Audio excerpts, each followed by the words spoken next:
Welcome to AB news. నేను రేవతి. ముందుగా ముఖ్యాంశాలు.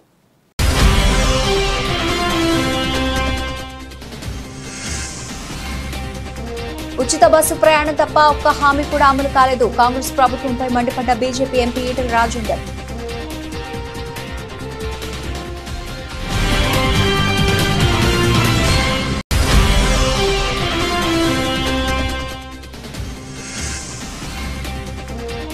విద్యుత్ రంగంపై శ్వేతపత్రం విడుదల చేసిన ముఖ్యమంత్రి, విద్యుత్ రంగాన్ని భ్రష్టు పట్టించిందే చంద్రబాబు అంటూ కాకాని విమర్శలు.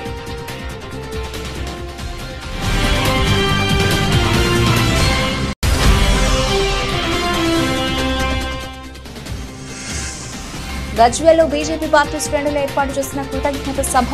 ముఖ్య అతిథిగా పాల్గొన్న ఎంపీ రఘునందన్ రావు. బీఆర్ఎస్ కాంగ్రెస్ పార్టీలో విమర్శలు గుప్పించిన రఘునందన్ రావు.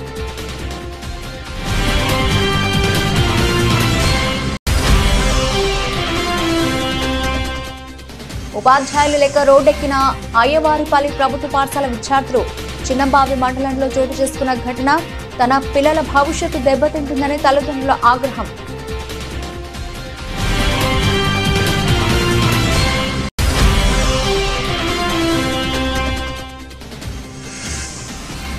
టీమిండియా కొత్త కోచ్ గా గౌతమ్ గంభీర్ నియామకం. అధికారికంగా వెల్లడించిన బీసీసీఐ కార్యదర్శి జైషా.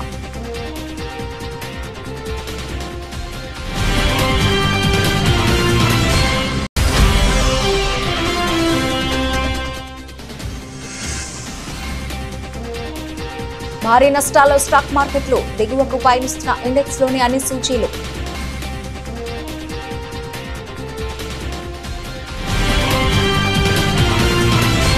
ఉచిత బస్సు ప్రయాణం తప్ప ఒక్క హామీ కూడా అమలు కాలే. ఎంపీ ఈటెల రాజేందర్. ఈ ముఖ్యమంత్రికి ఎలా నిద్రపడుతుందో విద్యార్థులు తలుచుకుంటే కేసీఆర్ లాగా మీ అడ్రస్ గల్లంత అవుతుందని కామెంట్. ప్రజలు తాత్కాలికంగా నోరు మూసుకొని ఉండవచ్చు, భయపడుతూ ఉండవచ్చు, కానీ సమయం వచ్చినప్పుడు గుద్దుడు గుద్దితే దిమ్మ తిరుగుతుందని మల్కాజ్గిరి ఎంపీ ఈటెల రాజేందర్ వ్యాఖ్యానించారు. కూకట్పల్లి అసెంబ్లీ నియోజకవర్గం ఎన్కేఎన్ఆర్ గార్డెన్స్ లో నిర్వహించిన కృతజ్ఞత సభతో పాటు పలు డివిజన్లలో ఏర్పాటు చేసిన కార్యక్రమాలకు మల్కాజ్గిరి పార్లమెంటు సభ్యులు ఈటెల రాజేందర్ హాజరు కాగా స్థానికులు ఘనంగా సన్మానించారు. ఈ సందర్భంగా ఆయన మాట్లాడుతూ, ఎంపీగా నియోజకవర్గ పరిధి చాలా పెద్దది అయినా మీ అందరినీ కలిసే ప్రయత్నం చేస్తాను. ఏ నమ్మకంతో ఓట్లు వేశారో ఆ నమ్మకాన్ని ఒమ్ము కానివ్వను. నాకు ఓట్లు వేయించినందుకు మీ అందరి పేరు నిలబడతాను. చెడపకురా చెడేవు అంటారు. నన్ను చెరిపే ప్రయత్నం చేసి కేసీఆర్ కూడా చెడిపోయారు. మల్కాజ్గిరి పార్లమెంటు పరిధిలో చైతన్యవంతమైన ప్రజలు ఉంటారు. ప్రజాస్వామ్యానికి దెబ్బ తగులుతుందంటే సరైన నిర్ణయం తీసుకుంటారు. పనులు చేసి పెడతాను. ఇప్పటికే పలువురు కేంద్ర మంత్రులతో కలిసి వినతి పత్రాలు ఇచ్చి వచ్చాను అని తెలిపారు. ఉచిత బస్సు ప్రయాణం తప్ప ఒక్క హామీ కూడా అమలు కాలేదు. ఈ ముఖ్యమంత్రికి ఎలా నిద్రపడుతుందో పెనం మీద నుంచి పొయ్యిలో పడ్డట్టు ప్రజలు భావిస్తున్నారని అన్నారు. నిరుద్యోగ యువకులకైతే కేసీఆర్ ప్రభుత్వంలో నోటిఫికేషన్ రావు. నోటిఫికేషన్లు వచ్చినా ఎగ్జామ్ జరగవు. ఎగ్జామ్స్ జరిగినా ప్రతిభకు పట్టం కట్టరు. బ్రోకర్లకే నౌకర్లు వస్తాయని చెప్పి మాట్లాడిన వ్యక్తి రేవంత్ రెడ్డి గారు. ఆయన తెలంగాణ తెచ్చుకున్నది ఉద్యోగాల కోసమని చెప్పి మా ప్రభుత్వం అధికారం వచ్చిన వెంటనే 2 లక్షల ఉద్యోగాలు భర్తీ చేస్తామని చెప్పి మాట ఇచ్చిన రేవంత్ రెడ్డి గారు ఉద్యోగ క్యాలెండర్ లేదు. ఇవాళ టీచర్ల నోటిఫికేషన్ కావచ్చు, గ్రూప్ 2 నోటిఫికేషన్ కావచ్చు, ఇంకా ఇతరత్ర నోటిఫికేషన్ కావచ్చు, 500, 400, 11,000 తప్ప 2 లక్షల ఉద్యోగాల నోటిఫికేషన్ ఇవ్వలేదు. వాళ్ళు పాపం ఇవాళ మొత్తం అలజడి వ్యాపించింది తెలంగాణ వ్యాప్తంగా. చదువుకున్న యువత అంతా కూడా బగ్గుమంటుంది. ఇవాళ కన్నెర చేస్తుంది. ఈ ముఖ్యమంత్రి మీద యుద్ధం ప్రకటించింది. ఈ ప్రభుత్వం మీద అవిశ్వాసం ప్రకటించింది తెలంగాణ చదువుకున్న యువత. ఇవాళ చిన్న నౌకరి నుంచి మొదలుపెట్టి పెద్ద నౌకరి వరకు రాస్తున్నాడు. వాళ్ళు అడుగుతున్న మాట ఏంటంటే, అయ్యా ముఖ్యమంత్రి గారు, నీవిచ్చిన ఆ నోటిఫికేషన్లో ఉద్యోగాల కోసం ఎగ్జామ్ రాయాలంటే కనీసం ఒక ఎగ్జామ్కు ఇంకొక ఎగ్జామ్కు 4 రోజుల గ్యాప్ ఇవ్వండి, 2 నెలల గ్యాప్ ఇవ్వండి, మేము ప్రిపేర్ అయ్యి రాసుకుంటామంటే వాళ్ళని తీసుకుపోయి పోలీస్ స్టేషన్ పెడుతున్నారు. వాళ్ళని తీసుకుపోయి కాలేజీలలో నిర్బంధిస్తా ఉన్నారు. వాళ్ళ మీద అక్రమ కేసులు పెడుతున్నారు. వాళ్ళు కనుక కోపం వచ్చి బాధేసి దీక్ష చేస్తే తీసుకుపోయి దవాఖానలో పడేసి దిక్కు దివాణం లేకుండా ప్రాణం పోయేంత వరకు చూస్తున్నారు తప్ప కనికరం లేని పరిస్థితులు చూస్తా ఉన్నాం. ఏపీ సీఎం చంద్రబాబు నాయుడు విద్యుత్ రంగంపై శ్వేతపత్రం విడుదల చేయడం తెలిసిందే. దీనిపై మాజీ మంత్రి వైసీపీ నేత కాకాణి గోవర్ధన్ రెడ్డి ధ్వజమెత్తారు. చంద్రబాబు విడుదల చేసిన శ్వేతపత్రం నిండా అబద్దాలేనని అన్నారు. జగన్ను విమర్శించడానికి శ్వేతపత్రం తీసుకొచ్చినట్టుందని మండిపడ్డారు. ఎక్కడైనా శ్వేతపత్రం అంటే సంబంధిత రంగంలో ఉన్న స్థితిగతులను వివరిస్తారని, అందుకు భిన్నంగా చంద్రబాబు వైసీపీ ప్రభుత్వంపై విమర్శలు చేయడానికి ప్రాధాన్యత ఇచ్చారని కాకాణి పేర్కొన్నారు. అసలు విద్యుత్ రంగాన్ని భ్రష్టు పట్టించిందే చంద్రబాబు అని వ్యాఖ్యానించారు. చంద్రబాబు హయాంలో డిస్కంలు కుప్పకూలాయని తెలిపారు. రాష్ట్ర ప్రయోజనాలు పట్టించుకోకుండా విద్యుత్ ఒప్పందాలు చేసుకుంది ఎవరు? చంద్రబాబు కాదా అని ప్రశ్నించారు. సౌర విద్యుత్ ధరలు బాగా తగ్గిపోయిన స్థితిలో కూడా యూనిట్ కు 7 రూపాయలే చెల్లించేలా ఒప్పందం చేసుకున్నారని ఆరోపించారు. ట్రూ యాప్ ఛార్జీలకు ఆద్యుడు చంద్రబాబునని విమర్శించారు. ట్రూ యాప్ ఛార్జీల గురించి మాట్లాడతా, ఇవన్నీ నాకు తెలియదు, ఇవన్నీ నేను చూడలేదని నంగనాచి మాటలు మాట్లాడాడు. పాపం ఆ టెర్మినాలజీ ఆయనకు అర్థం కాలేదంట, కొత్తగా ఉందంట టెర్మినాలజీ వినడానికి. ట్రూ యాప్ ఛార్జీలు అనేటువంటిది తమరే పాపం మర్చిపోయారా, లేకపోతే మతిమరుపుతో బాధపడతా ఈ విషయాన్ని కన్వీనియంట్గా పక్కన పెట్టారా? 2014 నుంచి 2018, 2019 వరకు తమరు దానికి తీసుకొచ్చినటువంటిది ఆమోదిత మరియు వాస్తవ పంపిణీ ఖర్చు అని చెప్పి ట్రూ యాప్ ఛార్జీల నిర్వహణకు సంబంధించి వ్యయం, అదేవిధంగా తరుగుదలకు సంబంధించి, మూలధనానికి సంబంధించినటువంటి ప్రతిఫలం, వీటన్నిటికీ సంబంధించి ఆ రోజు తమరు తీసుకున్నటువంటిది ఆ వ్యత్యాసాన్ని ఏదైతే ఉందో ఈపీఈఆర్సీ ఉత్తర్వుల ప్రకారం ఇవ్వాలని తమర హయాంలో చేసినటువంటి నిర్ణయం, తమరు తీసుకున్నటువంటి నిర్ణయం, తమర హయాంలో ఏపీఈఆర్సీ ఇచ్చినటువంటి నిర్ణయం, తమర హయాంలో వచ్చినటువంటి బాధుడు. కాబట్టి నువ్వు మన ఎన్నికల్లో చెప్పావు ట్రూ యాప్ ఛార్జెస్ అన్నీ కూడా నేను దాదాపుగా ఎత్తివేస్తానని చెప్పావు. మేము అడుగుతున్నాం, ఈరోజు ట్రూ యాప్ ఛార్జీల గురించి మీడియా అడిగితే దానిని తీసివేస్తాననేటువంటి మాట మాట్లాడకుండా దాటవేశావు. అన్ని విషయాలు ఏ విధంగా మాయ చేస్తున్నావో, మోసం చేస్తున్నావో, అదేవిధంగా ఇది కూడా మోసం చేస్తున్నావు, మాయ చేస్తున్నావు అనేటువంటిది అర్థమవుతుంది. ప్రధానమైనటువంటి అంశానికి రైతుల మీటర్లు, నువ్వు ప్రతిపక్ష నాయకుడిగా ఉన్నప్పుడు రైతులకు సంబంధించి నేను మీటర్లు పెట్టడానికి లేదు, పెడితే నేను గందరగోళం చేసేస్తా, మీటర్లు పెట్టనివ్వను, మీటర్లు నేను దానికి అవసరం, నేను వ్యతిరేకం, ఉరితాళ్ళు అని మాట్లాడావు, ప్రచారంలో మాట్లాడావు, 2-3 సంవత్సరాల ముందు నుంచి మాట్లాడారు, మీకు సంబంధించినటువంటి నాయకులందరూ మాట్లాడారు. Congress party MP Anil Kumar Yadav media సమావేశం నిర్వహించారు. ఈ సందర్భంగా ఆయన మాట్లాడుతూ, కవితను చూడడానికి పోయిన కేటీఆర్ ఢిల్లీలో మీడియాతో మాట్లాడడం చూసి బాధేస్తుందని, పవర్ ఉన్నప్పుడు యువరాజుగా ఉండే కేటీఆర్ పవర్ పోయాక తీకమక్క మాట్లాడుతున్నాడని అన్నారు. పార్టీ ఫిరాయింపులు చేసిందే బీఆర్ఎస్, బీజేపీ అని, కాంగ్రెస్ ఎమ్మెల్యేలను అడ్డగోలుగా కొనుగోలు చేసింది బీఆర్ఎస్ కాదా అని గుర్తు చేశారు. ఈడీ, సిబిఐ ముందు పెట్టి చేర్చుకుంది బీజేపీ కాదా అని ప్రశ్నించారు. ప్రజాపాలనలో అమలు చేస్తున్న సంక్షేమ పథకాలు చూసి మా పార్టీలో చేరుతున్నారని, మేము ఏమీ వారిని రమ్మని అడగడం లేదని స్పష్టం చేశారు. కేటీఆర్ గారు ఇలా ఢిల్లీకి వెళ్ళి వాళ్ళ చెల్లె కవితని కలవడం జరిగింది. కలిసిన విషయం అందరికీ తెలుసు, మంచి విషయం. ఎందుకంటే చెల్లె బాధలు ఉన్నప్పుడు ఒక అన్నగా పోయి ఆమెకు భరోసా చేయడానికి కలవడానికి పోయిండు. కానీ ప్రెస్ కాన్ఫరెన్స్ పెట్టి ఆయన ఉన్న బాధని మళ్ళీ బయట పెట్టిండు. ఎందుకంటే ఆయన పాపం ఎలాంటి పని లేకుండా గత 10 సంవత్సరాలు ఒక యువరాజుగా బతికి ఇలా కనీసం పలకరియడానికి ఎవరు లేకుండా బాధపడుతున్నట్టున్నాడు. ఆయన ఏం మాట్లాడో ఆయనకే తెలియదు. కేవలం కాంగ్రెస్ ని విమర్శించాలి, ప్రస్తుతంలో ఉన్న మా కాంగ్రెస్ గవర్నమెంట్ ని విమర్శించాలనే ఒక ఉద్దేశంతో ప్రెస్ కాన్ఫరెన్స్ పెట్టినట్టున్నది. ఆయన ఏం మాట్లాడిన ఆయనకే అర్థమవుతుంది. ఎందుకంటే ఈ రోజు ఆయన చెప్పిన విషయం ఏంటిదంటే, కాంగ్రెస్ పార్టీ ఎమ్మెల్యేలను తీసుకుంటుందని ఆయన మా పైన ఆరోపణ చేస్తున్నారు. ఆయన గత చరిత్ర మర్చిపోతున్నట్టున్నాడు. గతంలో వాళ్ళే స్వయంగా కాంగ్రెస్ లో గెలిచిన ఎమ్మెల్యేలు అందరినీ కూడా తీసుకోవడం జరిగింది.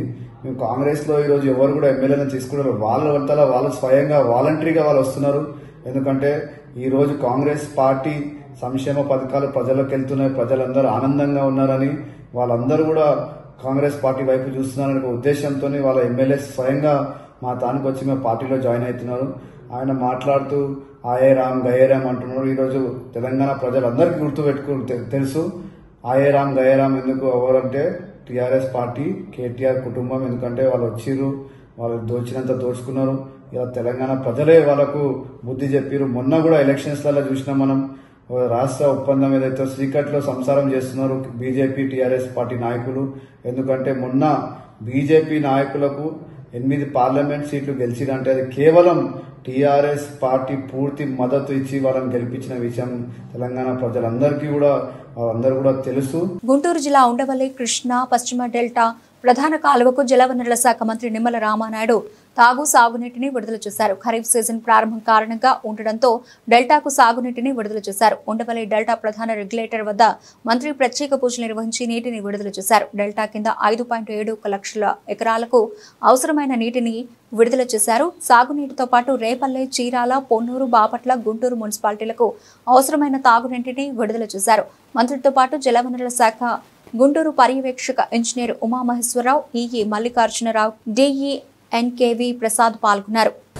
ఈరోజు ఏదైతే గోదావరి జలాలు పట్టి సీమ ద్వారా కృష్ణమ్మ ఒడిలోకి వచ్చి ఆ కృష్ణమ్మ నది ఏదైతే ప్రకాశం బ్యారేజీ దగ్గర నుంచి ఏదైతే అటు కృష్ణ తూర్పు డెల్టాకు అదేవిధంగా ఇటు కృష్ణ పశ్చిమ డెల్టాకు త్రాగునీరు సాగునీరు అందించేటువంటి ప్రక్రియను ఈరోజు ప్రారంభించుకోవడం చాలా సంతోషంగా ఆనందంగా ఉందని చెప్పి తెలియజేసుకుంటూ ఏదైతే ఈ యొక్క పట్టిసీమ సంబంధించినటువంటి గోదావరి జలాలు ఈరోజు ఈ కృష్ణా నదికి చేరకపోతే ఈరోజు కృష్ణా డెల్టాకు సంబంధించి దగ్గర 40 లక్షల మంది పైబడి ప్రజలు ఎవరైతే ఉన్నారో వాళ్ళందరూ కూడా మరి వలసలు వెళ్ళిపోయేటువంటి పరిస్థితి. అంటే పంటలు పండించడానికి సాగునీరు మాట అటుంచి కనీసం మనిషి జీవించడానికి అవసరమయ్యేటువంటి చుక్క నీరు కూడా వాళ్ళకి లేక చెరువులన్నీ కూడా ఖాళీ అయిపోయినటువంటి పరిస్థితిలో వాళ్ళ దాహార్తిని వేళ తీర్చగలుగుతుంది అని అంటే అది చంద్రబాబు నాయుడు గారి దార్శనికతకు ముందు చూపుకు నిదర్శనమైనటువంటి పట్టిసీమ. ఆ రోజు పట్టిసీమ ద్వారా కృష్ణా డెల్టాకి ఇచ్చి దగ్గర 50,000 కోట్లు సంపదను ఆ రోజు రైతులు సృష్టించేలా చేశాం. మరి అటువంటి ముందు చూపు చంద్రబాబు నాయుడు గారు. మరి ఈరోజు మనం చూస్తూ ఉన్నాం. మరి నిజంగా పట్టిసీమ లేకపోతే ఈరోజు కృష్ణా డెల్టా వలసపోవడమే కాదు, మరి ఆల్టర్నేటివ్గా ఏదైతే పులిచింతలు ఉంది, ఏదైతే కృష్ణా వాటర్ నదులు ఏదైతే అటు ఆలిమెట్టి దగ్గర నుంచి ఇటు నాగార్జున సాగర్కి వచ్చే సమయం కృష్ణా డెల్టా వచ్చేటప్పటికి సిద్దిపేట జిల్లా గజ్వేల్ పట్టణంలో బీజేపీ పార్టీ శ్రేణులు ఏర్పాటు చేసిన కృతజ్ఞత సభలో ముఖ్య అతిథిగా ఉమ్మడి మెదక్ జిల్లా ఎంపీ రఘునందన్ రావు పాల్గొన్నారు. ఈ సందర్భంగా ఎంపీ రఘునందన్ రావు మాట్లాడుతూ ఈ రాష్ట్రాన్ని భ్రష్టు పట్టించిన రాష్ట్ర రాజకీయాలను కలుషితం చేసినోళ్లు బాబా బామర్దులు ఇద్దరూ కలిసి ఢిల్లీలో సమావేశం పెట్టారని, సిరిసిల్ల ఎమ్మెల్యే నేషనల్ మీడియా ముందు సన్నాయి నొక్కుతున్నారని ఎద్దేవా చేశారు. సైకిల్ గుర్తు మీద గెలిచిన తలసానిని ఏ రాజ్యాంగం ప్రకారం బీఆర్ఎస్ పార్టీలో తీసుకుని ఎలా మంత్రిని చేశారని ప్రశ్నించారు. కాంగ్రెస్ పార్టీ ఈ దేశానికి పట్టిన దరిద్రమని, పార్టీ ఫిరాయింపులకు భారత రాజ్యాంగాన్ని నాశనం చేయడానికి పుట్టిందే కాంగ్రెస్ పార్టీ అని దుయ్యబట్టారు. ఢిల్లీకి పోయి ప్రెస్ మీట్ పెడితే ఎవరు భయపడరని, కేసీఆర్ చేసిన రాజకీయ దారిద్ర్యాన్ని కాంగ్రెస్ కొనసాగిస్తోందని అన్నారు. సైకిల్ గుర్తు మీద గెలిచిన తలసాని శ్రీనివాస్ యాదవ్ అనేట తీసుకొని కారు గుర్తు కేబినెట్ లో మంత్రి పదవి ఇచ్చినటువంటి సిగ్గులేనోడు ఎవరైనా ఉన్నాడంటే అది నీ అయ్య తప్ప ఇంకొకడు కాదు. కేటీఆర్ భారత రాజ్యాంగాన్ని టీఆర్ఎస్ పార్టీ కూనీ చేసినంత ఈ దేశంలో ఎవరు కూనీ చేయలేదు. నువ్వు మీ నాయన మీ బావ కలిసి ఒక్కొక్క ఎమ్మెల్యేను ప్రలోభ పెట్టి పైసలు ఇచ్చి నోట్లు ఇచ్చి ఎమ్మెల్యేలను కొనుక్కొని మీ నాయన చేయలే. ఒక్కొక్కరికి కొనుక్కోవడం, ఫామ్ హౌస్ కి తెచ్చి ఒక్కొక్కరికి కొనుక్కోలే, ఒక్కొక్కరికి పైసలు ఇవ్వలే. ఇవాళ అడిగినావు కదా, సిద్దరామయ్య చెప్తున్నాడు కర్ణాటకలో బీజేపీ ఒక్కొక్కరికి 25 కోట్లు ఇచ్చి కొంటుంది. ఇక్కడ రేవంత్ రెడ్డి ఎంత పెట్టి కొంటుండు అని అడుగుతున్నావు. నేను అడుగుతున్నా, కేటీఆర్ నువ్వు నీ అయ్యా నీ బావ కలిసి ఎన్ని పైసలు ఇచ్చి కొన్నారు తెలంగాణలో ఎమ్మెల్యేలని? కాంగ్రెస్ పార్టీకి వెళ్ళి 12 మంది ఎమ్మెల్యేలని ఎమ్మెల్సీలని ఒక్కొక్కరిని దొరకబట్టి కేసులున్నాయని, భూములు క్లియర్ చేస్తామని, రియల్ ఎస్టేట్ క్లియర్ చేస్తామని సిగ్గు లేకుండా తెలంగాణలో 63 సీట్లు ఇచ్చి అధికారం ఇచ్చిన రోజు నీ అయ్యాదే పనిచేసిండు. 88 సీట్లు ఇచ్చి తెలంగాణను మంచిగా పాలించమని రెండోసారి ముఖ్యమంత్రి చేస్తే నువ్వు భూమి మీద నడవక నువ్వు మీ అయ్య కలిసి కాంగ్రెస్ ఎల్పీని విలీనం చేసుకున్నారు. గురుత్వాకర్షణ సిద్ధాంతాన్ని నమ్ముతాను. నువ్వేం చేసినావో ఇలా రేవంత్ రెడ్డి అనేటోడు కూడా గదే చేస్తున్నాడు. ₹1 అని సిగ్గులేని దరిద్ర ప్రభుత్వం నీది, నీ అయ్యేది. ఈ రాష్ట్రంలో విఠల్ రెడ్డి గారు, విద్యాసాగర్ రావు గారు, పి జనార్దన్ రెడ్డి గారు ప్రతిపక్ష ఎమ్మెల్యేలు ఉంటే కూడా పైసలు తీసుకుపోయి పనిచేసిరు. కానీ నువ్వు, నీ అయ్యా ఈ రాష్ట్రానికి పట్టినటువంటి తొలి శని. మీరు ప్రతిపక్ష ఎమ్మెల్యేలకి, నాలాంటి నోరున్న ఎమ్మెల్యేలకి డబ్బులు ఇవ్వకుండా, నియోజకవర్గం అభివృద్ధి కాకుండా పోలీసులని పైసలు వంచేటువంటి మిషన్లుగా వాడుకొని ప్రజాస్వామ్యాన్ని కూని చేసిన దరిద్రులు, దౌర్భాగ్యులు ఎవరైనా ఉన్నారు ఈ తెలంగాణ గడ్డ మీద అంటే అది కేసీఆర్ కుటుంబం. శ్రీకాకుళం కలెక్టర్తో ఎచ్చెర్ల శాసనసభ్యులు నడుకుదిర్చి ఈశ్వరరావు భేటీ. ఈ సందర్భంగా ఎచ్చెర్ల నియోజకవర్గంలో పలు సమస్యలను ఆయన కలెక్టర్ దృష్టికి తీసుకెళ్లారు. సమస్యల పరిష్కారానికి చర్యలు తీసుకోవాలని కోరారు. అభివృద్ధి కార్యక్రమాలపై దృష్టి పెట్టాలన్నారు. అలాగే వివిధ అంశాలపై కలెక్టర్తో చర్చించారు.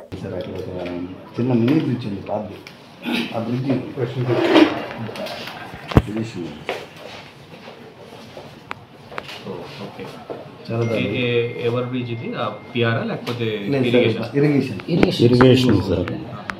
ఉంది, పక్కనే స్కూల్ సార్. ఇది బ్రిడ్జ్ ఎదురుగా మన దుప్పలవలస స్కూల్ ఉంది సార్, ఏపీ రెసిడెన్షియల్ స్కూల్. ఆ పిల్లలకి వెళ్ళే వరకు దీని మీద చేస్తారన్నమాట. ఇదే స్కూల్ సార్, ఇట్లాగే వెళ్తారు. ఈ రేంజ్లో ఎప్పుడైతే పడిపోతుందో తెలియదు. ఆల్మోస్ట్ కొన్ని ఎదురుగా ట్రాక్టర్స్ కూడా ఇప్పుడు వెళ్ళిపోతుంది. ఆ వెయిట్కి ఎప్పుడు పడిపోతుందో నేను చూసి అబ్జర్వ్ చేశాను సార్.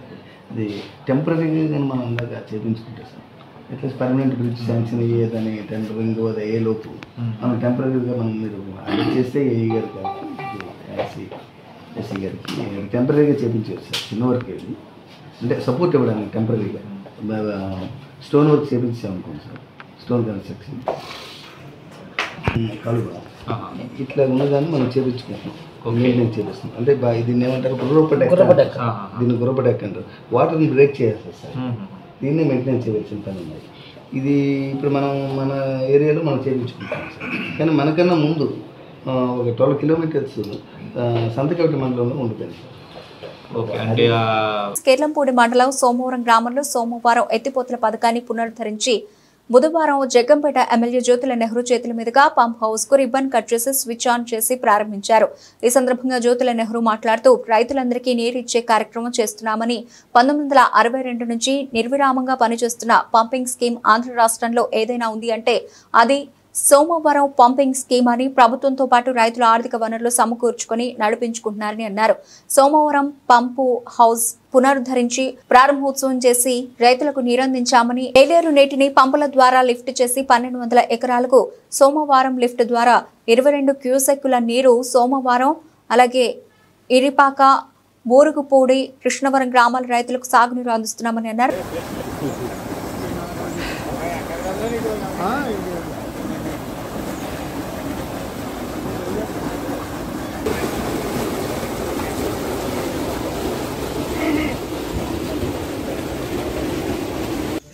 రైతులకు నీరిచ్చే కార్యక్రమంలో ఉన్నాం.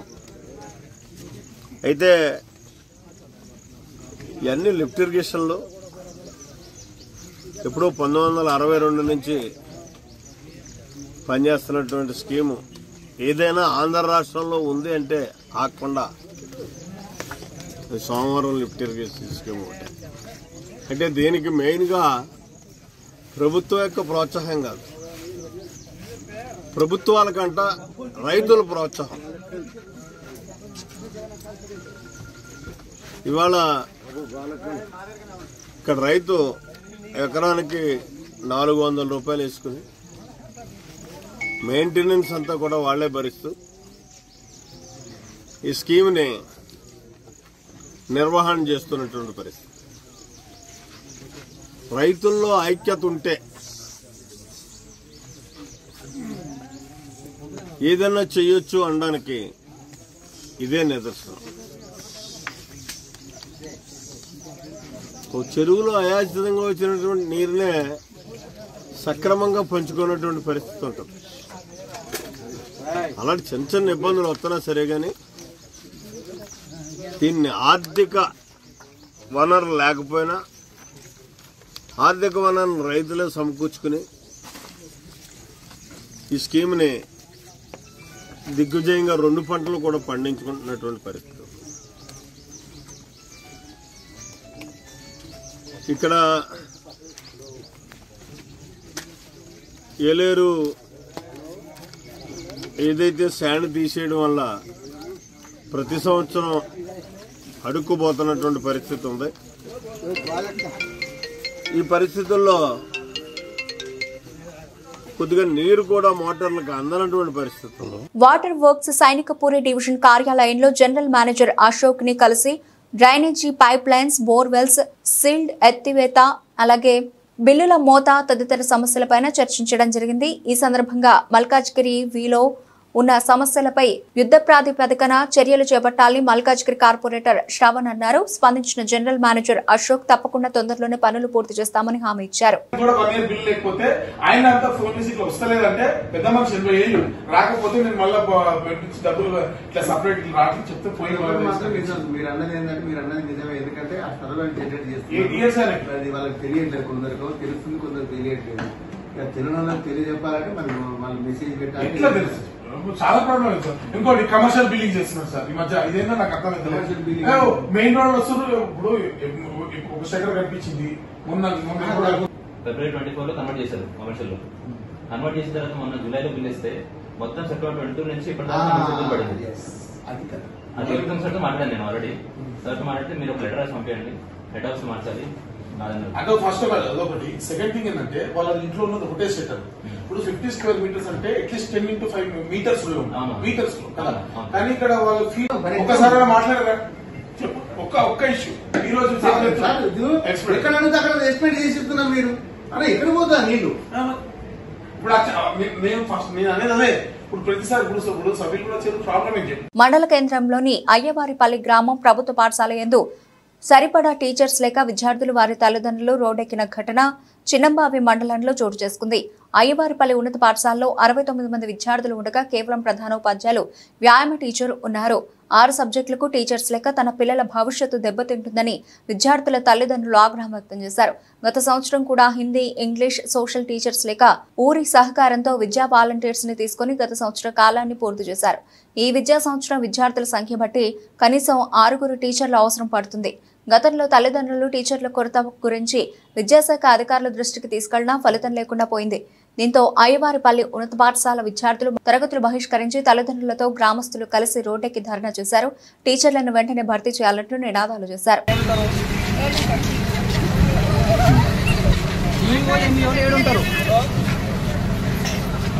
ఫస్ట్ మీరు మాకు ఈ సబ్జెక్టులకు లేరు, మీకు టీచర్లు ఉన్నారా?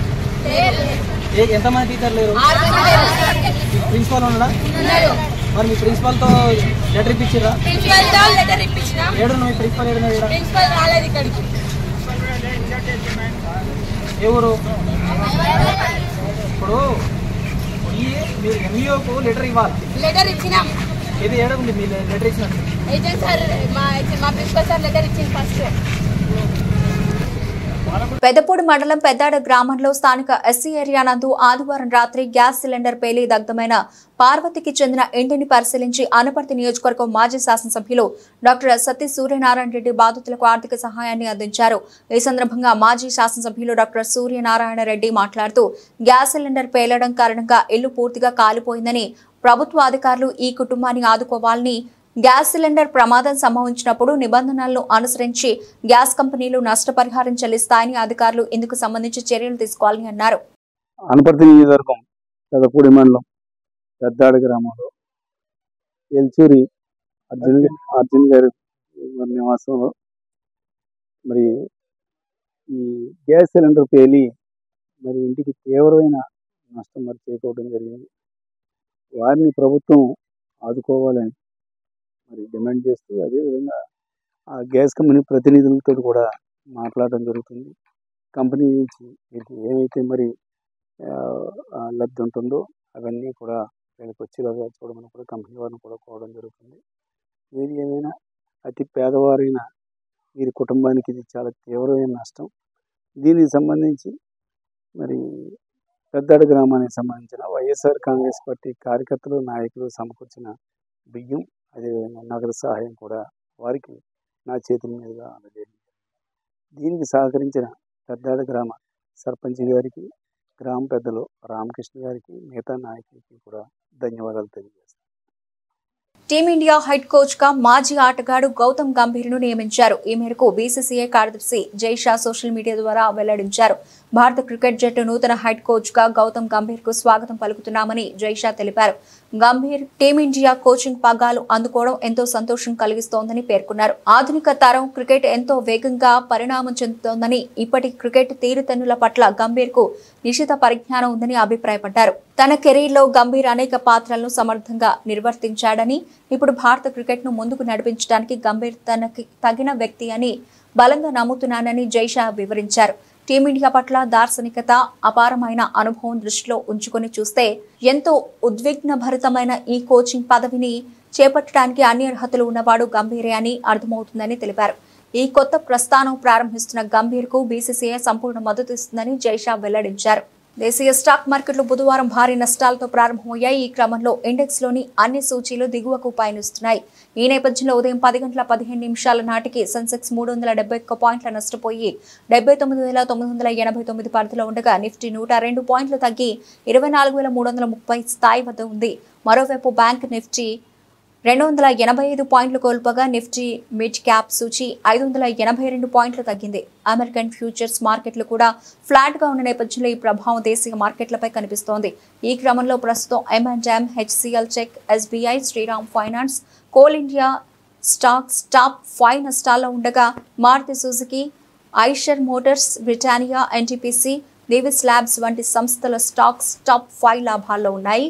జూలై 9న విదేశీ సంస్థాగత ఇన్వెస్టర్లు 314.46 కోట్ల రూపాయల విలువైన షేర్లను కొనుగోలు చేయగా, దేశీయ సంస్థాగత ఇన్వెస్టర్లు 1,416.46 కోట్ల రూపాయల విలువైన షేర్లను కొనుగోలు చేశారు.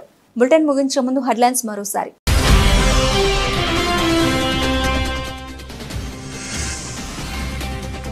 ఉచిత బస్సు ప్రయాణం తప్ప ఒక్క హామీ కూడా అమలు కాలేదు. కాంగ్రెస్ ప్రభుత్వంపై మండిపడ్డ BJP MP Etela Rajender.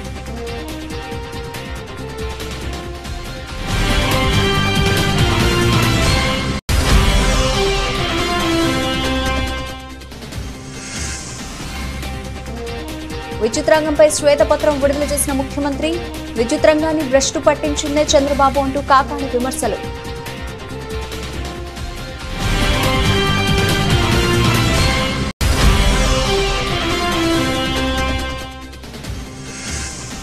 గజ్వేల్లో BJP party శ్రేణులు ఏర్పాటు చేసిన కృతజ్ఞత సభ, ముఖ్య అతిథిగా పాల్గొన్న ఎంపీ రఘునందన్ రావు. బీఆర్ఎస్ కాంగ్రెస్ పార్టీలో విమర్శలు గుప్పించిన రఘునందన్ రావు.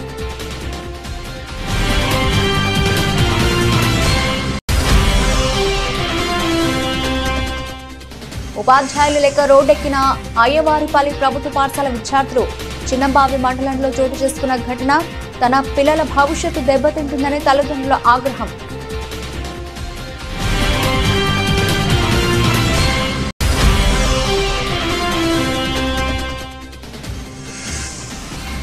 టీమిండియా కొత్త కోచ్ గా గౌతమ్ గంభీర్ నియామకం, అధికారికంగా వెల్లడించిన బీసీసీఐ కార్యదర్శి జైషా.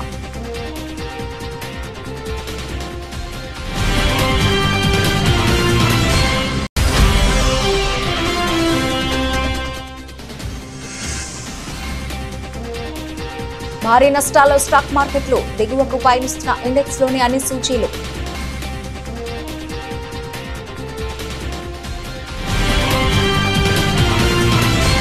ఇది ఇప్పటివరకు నబిల్చిన అప్డేట్స్. మరిన్ని అప్డేట్స్ తో మళ్ళీ కలుద్దాం. అంతవరకు సెలవు, నమస్తే.